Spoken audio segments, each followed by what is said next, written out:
it's like, man, how much technology would it have taken for one of those ancient races to come up with this? Like they had silk in China, right? Like why couldn't they come up with some sort of a wing that would let them like take advantage of some air currents and do some stuff? I'm not talking about fly, but like if you ever put yourself in olden times and you're like, dude, I'd be a genius because actually I just know how to use a phone. I don't know how to make one. I know how to use a battery. I don't know how to make one. I can drive, but I can't. Y'all got a 350 small block needs rebuilding? No, you'd just be like a shitty Confucius where you'd be like, one day something like this is gonna happen, and they're like, really? And like, how? Tell us, future one. And you're like, oh, I can tell you more about like hockey stats. That's a sport that's going to be around. Like, I saw a video today. It was called "How a Computer Works." It was 42 minutes long. Okay, it's boring. You think I'm going to be able to explain it to Neanderthal men or some shit and it make anything happen at all? No. Oh, they see the logic and the fucking binary and come on, give me that sharp stick. I'll show you how to. Dude, if you brought a phone, that's all I got. If you brought a phone back with you with a magic English to Latin translator or whatever, ancient Greek translator, and you showed them the video, they would be pulling your teeth and nails out before you finished as like a witch. There's no way you could smooth that over. I think the Greeks would have been more chill. The Greeks, maybe they would think it was cool. Let's go Mesopotamia, way further back. Fertile Crescent. Hammurabi's still on the town. Hammurabi seemed like a fair man. You know, I read a little bit of that cuneiform code, and it seemed like an eye for an eye makes a lot of sense. I think the Bible ripped off a lot of that. But I think wherever you go, you're going to have a hard time communicating, and we're just not going to look right. Like we're going to be too clean. Like we're going to be so clean that they'll look at us and be like, "What? Who doused you with water, boy?" That's the first question. And then like, why is your beard like that, or your hair like that, or why are you walking like that? Why are you shod like that? Like they're all wearing medieval fucking shoes or whatever. You got Nikes on. You're gonna cause a lot of problems right away. I would imagine. They'll probably bully you. They'll think you're. I feel like in ancient times they were always at war. Would he not be a massive, strong? I think they just bring out Agrius and beat his ass. Well, I'm not saying they'd been intimidated by like a guy that's 5 inches taller. Like 3 of them would just stab me with forky sticks, right? And I'd be gutted in the street. But like, I think that they would notice right away that we would stand out for all the reasons I named, and then they'd be like, oh, depending on the time period, right? I bet he's a Mongolian spy. I bet he's a French spy. I bet he's a Germanic spy. I bet he's a barbarian spy. Whoever their enemy at the time was, the bad guy that they the warlords like you. That's why I need the money to keep the whoever the bad guy is that's allowing him to extort his people and rule his people. You'd be one of them, and you'd be dead in the street. You start fucking talking into a phone, and it's talking back to them. Ooh, that's going to end poorly. One way or another. Service. They're going to hate that. They'll worship the phone and burn you. It's the one giving all the orders. Yeah. That's true. They won't understand the concept of battery life. Who now will be the carrier of the god? And you're like, oh, yeah. You've stolen their soul in that selfie you just took. Jesus Christ. Yeah. I do have this part of me that wants to go find those blow their goddamn minds and don't even break out the technology right away. Just pull handkerchiefs out of your mouth until you're their god. Yeah, the little red ball thing, and do I'd coin like to put tricks. a real scare into them right away and let them know that not only can I kill, but I can't be killed. So I'm thinking I show them some movies of like, maybe I show them some videos of me blowing up some cars first, right? Because that's gonna whoa, they're gonna be scared. They don't even know what a car is. They'll think it's a tank hippo or something. And then if they think I'm all powerful like that, I think that'll go a long ways into, harnessing them for the sweatshop. I think you have to go into it leading with a lot of gifts because you need carrot over stick. Huge amount of carrot, enormous amount of carrot, because if you've seen some videos of these uncontacted tribes, sometimes a guy just shows up with gifts. And they're just shooting arrows with like dart frog poison at him immediately. And so you need to put in their head, like when this guy shows up, good things happen. Like have an airdrop with a big crate of fucking Pringles or whatever you find out that they like. At the same time, you show up every time. They start to draw a little connection. When this guy shows up, the crate full of good things comes. And you have to give him more and more good shit, because otherwise they're going to think this guy's coming to try and be the new chief. And we're not going to let him be the new chief. All that makes sense, and I can understand why you would think that would work. Yeah, but I think it might have been that guy I showed you with the python earlier that bit him. the guy was telling a story about uncontacted tribes in South America and how this one guy had a knack for like, they wouldn't run away from him. They'd look at him and they'd sort of like, if he lifted his foot, they'd lift their foot sort of thing. And he kept bringing them food. He'd make a big pile of bananas, literally. And then he'd leave the pile of bananas. They'd come, the bananas would be gone when he came back. They saw him put them down. He looks at them. He's like, hey, bananas. And he leaves. And they have this going on for a long time, years. They found him one day full of arrows, arrows. They shoot these 7-foot long arrows, these crazy long arrows. Yeah, ran out of bananas like a porcupine. Yeah. bad. Okay, so the guy bringing bananas for years eventually got. And you think you're going to show up with an iPhone and firecrackers and startle them into submission? I can have guns in South America, Taylor. I show up with an AR, right? I waste anyone with a weapon. First day. I bet they're pretty fucking good with those bows. But I feel like you could put on something that would protect you from bows. Are you kidding me? Yeah, like a sweater. Are you kidding me? Yeah, a sweater. I think my motorcycle outfit might protect me from a bow and arrow. If not, it's close. Yeah, they're not compound bows. They're not shooting for their that own hard. good.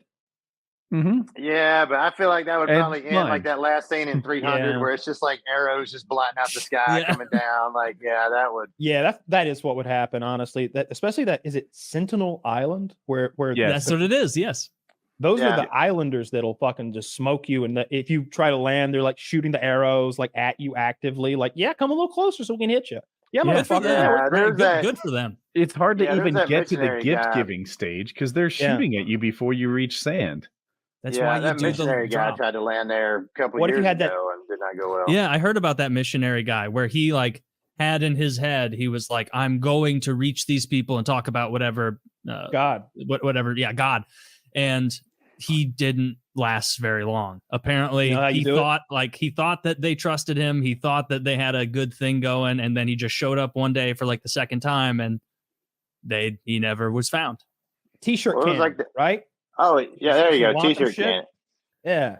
I'm not going to put in the T-shirt cannon. Is it a T-shirt? I'm going to be, fucking can of soda or like some baked beans one day or a bunch of potatoes. You're going to fire cans of baked beans at them through a T-shirt. I hit the chief's son right away. They can't open it. All right, we're going plan B. Lock and load.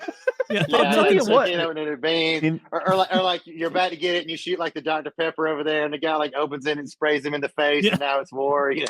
Screaming it burns. Now they're pissed. Yeah. During this whole conversation, at one point, Taylor mentioned Pringles, and I haven't thought of anything better yet. Pringles are going to be wildly popular in this place. They're going to love Pringles. They would love like simple stuff like anything you could grab at a gas station. They're going to love. Beef jerky. At a gas station. Why do gas stations have like 37 different kinds of Reese's peanut butter cups at this point? It's out. They're just put different shapes, different sizes, different configurations. Yeah. They put cookies in there, crackers. Be reconfigurable, so they can just do it. There's no. It's like you want to do brownies in there? Why the fuck not? You know that Coca-Cola freestyle machine? Someone made one for Reese's peanut butter cups, and they're just mixing and matching bullshit all the time. It's like Mexican food. There's not that much to it. Like if you go to a convenience store somewhere in Scandinavia, like like Denmark, Sweden, Finland, something like that. 90% of the candy is black licorice in some form. It's salted, it's sweetened, it's lemon, it's black licorice in almost everything. But bring up the Pringles in this tribe. Oh yeah, but bringing up the Pringles in this tribe thing raises a good point. Like I've been all over the world and I have eaten some weird shit. I mean, I've had whale, I've had dog, I've had scorpions and horse and squid ink and half-hatched sparrows and bugs and all kind of crazy stuff. But to 99% of the world, like we are the ones that eat weird stuff because whether it's an egg or a bug or a weird part of an animal, like they still know where that came from. But like what is really weird to most people in the world is like a Hot Pocket or a Pringles. They're like, what in the hell is this made out of? Or like what is in this pastry pocket, like Hot Pocket thing? Like we eat so much stuff that is not identifiable as to where it came from. Everybody else in the world thinks that is really weird. Like eating a horse or a whale, like they know exactly where that thing came from. But you try to give them a Pop-Tart and they're like, what is this? Like, what is it? Like, what is this? Yeah. That we eat the weird stuff compared to most of the people in the world. For sure. That makes sense. I had It'll be like, grasshoppers oh, in where's that horse Mexico. come from? Oh, the horse comes from that field where we killed the horse. It's like, oh, where does that ingredient from a Hot Pocket come from? It's like, well, it starts by emulsifying petroleum runoff waste Exactly. and spinning it in a centrifuge, adding, the acid until it becomes kind of edible. And it's like, yeah, but it tastes good. Kyle and Taylor, have you guys Exactly. had bugs, like prepared bugs, grasshoppers or larvae or whatever? No. I think not I at don't all. bugs. Sounds It bad. was Oh, bugs are 0% good. surprising. No, they're not. Christopher, you're lying to my audience. And I won't They are good. They are good. Bugs. Crickets and mealworms kind of taste like sesame sticks. And like bugs are kind of nutty tasting, except ants are like bugs that bite and are a little tart a bit. But like what'll really blow your mind is like a spider, like a tarantula or a scorpion, vaguely taste kind of like crab. Like they're kind of arachnid style. So like you have to burn the hairs off of them, but they've got a vaguely kind of sweet kind of crab taste to them. They're actually not that weird. Do you burn the hairs off, wrap it in like palm leaves or something, and steam it over a fire? The ones I had been like burned off and dried, and they had them on sticks, and they were roasting them over like coals. Yeah. So they would kind of burn the hair off with the fire, kind of burn them off, and then they become like naked, and then they would just roast it. And we know crab legs are expensive, Taylor. Very much. How much tarantula legs cost? I guarantee they don't stack up to a What's nice market value? crab leg. What's I market would price pay on? to never have to try one. That's my market. Really? value. You wouldn't want to try a tarantula leg if it was on the menu? they're kind of. I don't like crunchy. spiders. I mean, I don't want to be around them. I don't want to look at them. I don't want to eat them.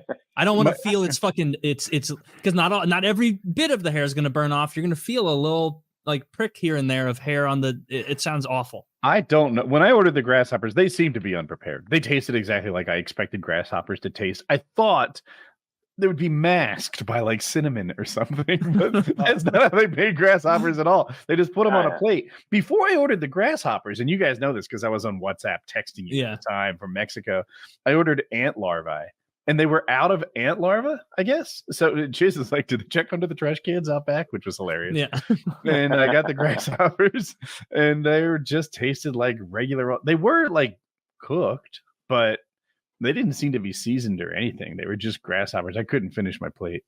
Yeah. Yeah. I would imagine the whole point of it seems like you like countered or found out the counter to that, but how on earth could you just eat bugs regularly without dousing it in cayenne or something to make you forget you're eating bugs? Right. Like but to most people in the world, though, eating bugs is just normal. Like it's not any weirder than us eating a Kit Kat or a Reese's cup. It's just something normal. It's a little weirder. Maybe. Yeah. I mean, no weirder than like cutting random bits off of a pig or a chicken or something. We pick the parts we want. Yeah. Well, exactly, Because if you showed up to a bug eating country and you were like, everyone, you want bugs today or pork chops? They're going to be like, oh, pork chops are available? Oh, then no, thank you, want bugs. Like, whereas here, if they were like, hey, you got those pork chops, I got a big bowl of maggots, it's be like, no, you're not going to fool me. You're not going to swindle me. You buy bug protein powder. It's made of bugs. I didn't know. It's super high in protein. I mean, they're from a nutritional standpoint, bugs are pretty good. It's hard to beat whey.